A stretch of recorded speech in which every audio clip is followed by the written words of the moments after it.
राम राम नमस्कार आप सभी को। आज नक्षत्र की तीसरी क्लास मेजरली एस्ट्रोलॉजी स्टूडेंट के लिए बहुत ज़्यादा बेनिफिशियल होने वाली है, या वो सभी लोग जो प्रोफेशनल एस्ट्रोलॉजर बनना चाहते हैं। पहली नक्षत्र की क्लास में हमने जाना था कि इंडिविजुअली जन्म नक्षत्र के अनुसार कौन से नक्षत्र हमारे लिए फ्रूटफुल होते हैं। दूसरी नक्षत्र की क्लास में हमने जाना कि किस तरह के कामों के लिए कौन से नक्षत्र अच्छे होते हैं। लेकिन आज की क्लास में हम जानेंगे कि कौन से नक्षत्र हमारी जन्म कुंडली के प्लैनेट, भावों और हमारी लाइफ पे किस तरह का इफेक्ट डालते हैं। इसके अलावा किन नक्षत्रों तिथियों पर गृह प्रवेश नहीं करना चाहिए और नई वधु को घर में लाने के लिए कौन सी तिथि नक्षत्र अच्छे होते हैं, ये सब कुछ आज की क्लास में हम जानने वाले हैं। तो चलिए बिना देर करे शुरू करते हैं आज की क्लास के पहले चैप्टर से। तीक्ष्ण और दारो नक्षत्र ये काफी एग्रेसिव और थोड़े से निर्दयी स्वभाव वाले नक्षत्र माने जाते हैं। इन नक्षत्रों में एग्रेसिव क्रूरतापूर्ण तामसिक कार्य किए जाते हैं, जैसे तामसिक क्रियाएं, तंत्र क्रियाएं, काला जादू, हठ योग, साधना सिद्धि, किसी भी तरह से किसी से रिवेंज लेना, किसी को दंडित करना, कष्ट पहुंचाना, या किसी को किए का जो है ऐसा रिजल्ट देना जो आप देना चाहते हैं। इन सारी चीजों को करने के लिए नक्षत्र अच्छे माने जाते हैं। बर्थ चार्ट के जिस भी भाव का लॉर्ड, उसमें बैठा ग्रह, उस भाव का कारक इन तीक्ष्ण और दारुण नक्षत्रों में आ जाता है। उनसे संबंधित बॉडी पार्ट, कारक तत्वों, रिश्तों और उस ग्रह से संबंधित सभी तरह के पॉजिटिव फलों में कमी आती है और कभी कभी तो संताप और कष्ट तक झेलना पड़ता है। जैसे अगर जन्म कुंडली में मंगल दोष तीसरा नक्षत्रों में आ जाए तो उसकी तीव्रता बहुत ज्यादा बढ़ जाती है। आप ऐसे समझ के चलिए, अगर मंगल अष्टम भाव में है या 12th हाउस में है तो ऐसी अवस्था में विवाह बहुत देखभाल की करना चाहिए। व्यक्ति बार बार चिक चिक कलेश किटकिट किटकिट करना शुरू ज्यादा करता है। शुभ और अच्छे कार्यों के लिए यह तीसरा नक्षत्र वर्जित माने जाते हैं।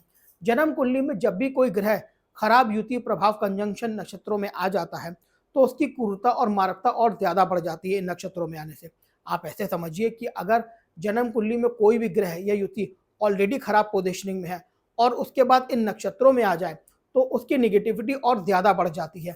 जैसे मान लीजिए अगर कुंडली में मार्केश, बादकेश या अति मार्केश इन नक्षत्रों में आ जाता है तो उससे जीवन मिलने वाले कष्ट और बाधाएं बहुत ज्यादा बढ़ जाते हैं। अगर कोई अच्छा शुभ ग्रह योग भी इन नक्षत्रों में आ जाए तो उसके पॉजिटिव रिजल्ट्स में कमी आने लगती है। जन्म कुंडली में अगर लग्न, लग्नेश, लग्न में बैठा ग्रह इन नक्षत्रों में आ जाता है तो ज्यादा कष्टकारी हो जाता है, स्पेशली अगर क्रूर ग्रह हो जैसे सूर्य, मंगल, शनि और राहु। इसके अलावा इन नक्षत्रों में जानवरों को प्रशिक्षण देना, ट्रेनिंग देना, जैसे आपने देखा होगा कुछ लोग घोड़सवार होते हैं जो घोड़ों को ट्रेनिंग देते हैं, घोड़ों को कंट्रोल करते हैं और कुत्तों को भी ट्रेनिंग देते हैं। ऊंट को ट्रेनिंग देने वाले आपने बहुत सारे लोग देखे होंगे। तो ये सारे काम इन नक्षत्रों में किए जा सकते हैं। इन नक्षत्रों के साथ शनिवार का दिन रखा गया है, अर्थात शनिवार के दिन ये नक्षत्र थोड़े ज्यादा प्रभावी होते हैं और जो भी काम उग्र और क्रूर नक्षत्रों में किए जा सकते हैं वो सभी काम इन तीक्ष्ण दारुण नक्षत्रों में भी किए जा सकते हैं। दोस्तों नोट कीजिए तीक्ष्ण नक्षत्रों के नाम: आद्रा, अश्लेषा, ज्येष्ठा और मूला। आगे बढ़ते हैं आज की क्लास के अगले चैप्टर की तरफ, जो कि है मृदु नक्षत्र। मृदु नक्षत्र कई तरह के पॉजिटिव और अच्छे कामों के लिए अच्छे माने जाते हैं, इसीलिए इन मृदु नक्षत्रों को मित्र नक्षत्र भी बोला गया।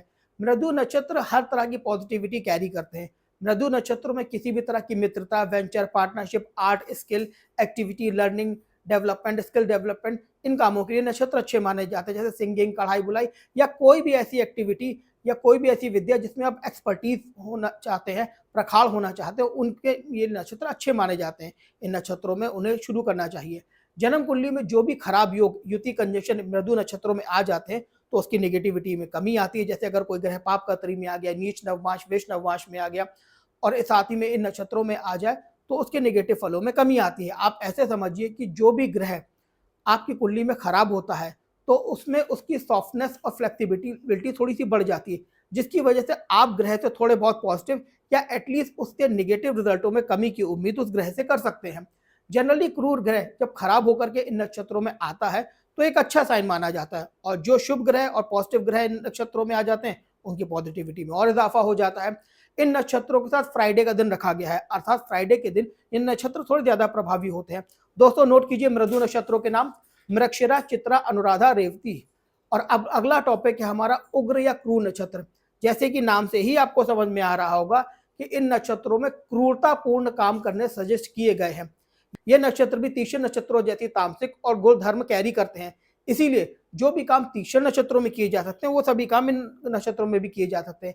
इन नक्षत्रों में सभी तरह के क्रोध प्रवृत्ति, क्रूरतापूर्ण काम, हिंसात्मक काम जैसे सर्जरी, हथियारों की मैन्युफैक्चरिंग, सेल परचेज, उनका उपयोग करना, कसाई खानों में चीर फाड़, सर्जिकल स्ट्राइक, अपराधियों को दंड देना, उनसे मारपीट करना, किसी को डबल क्रॉस करना, चीट करना, धोखा करना या कई बार फेक कमिटमेंट करना, अग्नि से संबंधित अशुभ कार्य, पॉइजनस मेडिसिन की मैन्युफैक्चरिंग और सेल परचेज या रिसर्चित, इस तरह के काम इन नक्षत्रों में किए जाते हैं। इसके अलावा अपने शत्रुओं को नुकसान पहुंचाना, उनसे बदला लेना, तंत्र क्रियाएं करना, पीठ पीछे घात करना, धोखा करना, षड्यंत्र करना, ये सारे काम इन नक्षत्रों में किए जाते हैं। वैसे मैं प्रेफर नहीं करता हूँ, ये कभी करने ही नहीं चाहिए।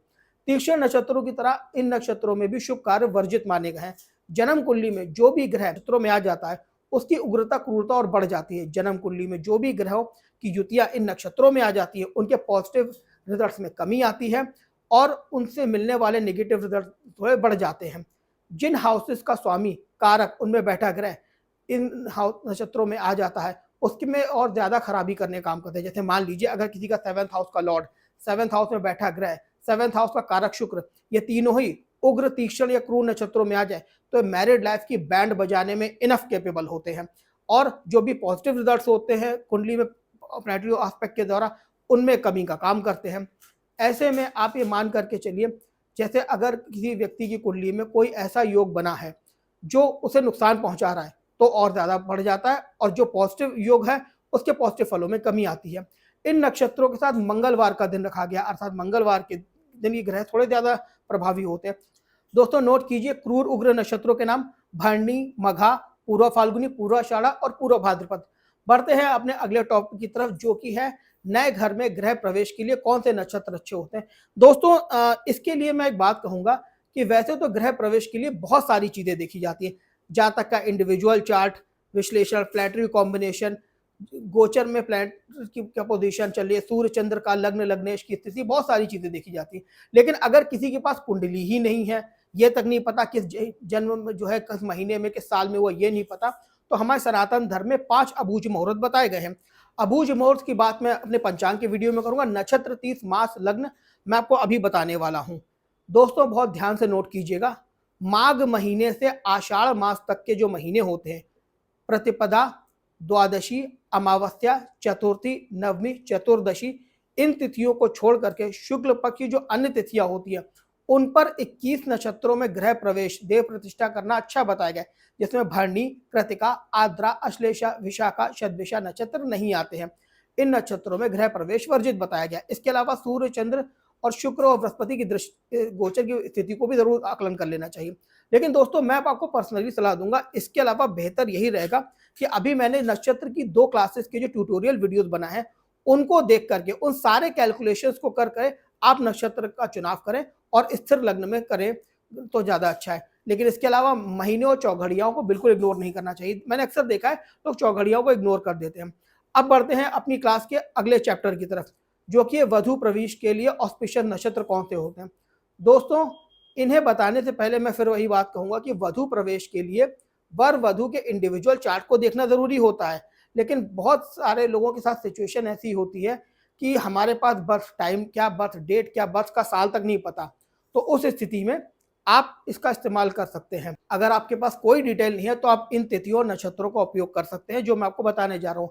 विवाह के बाद प्रथम बार जब बहू अपने ससुराल में गृह प्रवेश करती है तो सर्वप्रथम इस बात का ध्यान रखना चाहिए कि अमावस्या, प्रतिपदा, द्वादशी, चतुर्थी, नवमी और चतुर्दशी ये तिथियां नहीं होनी चाहिए। इसके अलावा स्थिर और शुभ लग्न होना चाहिए, अमृत और लाभ की चौघड़ियां होनी चाहिए, बृहस्पति और शुक्र गोचर में अस्त या वक्री ना हो तो ज्यादा अच्छा है। इसके अलावा वो महीना या वो नक्षत्र नहीं होना चाहिए जिसमें वर वधु का जन्म हुआ, ना ही इन नक्षत्रों और महीनों में विवाह होना चाहिए। इन तिथियों में आप फिर वधु का प्रवेश अच्छे माने जाते हैं। बाकी नक्षत्र आप नोट कीजिए, अश्विनी, भरणी, मृगशिरा, पुष्य, मघा, उत्तराषाढ़ा, उत्तरा भाद्रपद, उत्तरा फाल्गुनी, हस्त, चित्रा, स्वाति, मूला, अनुराधा, श्रावण, रेवती। दोस्तों कुछ विद्वानों ने इसमें कुछ नक्षत्रों को अशुभ मनाया है।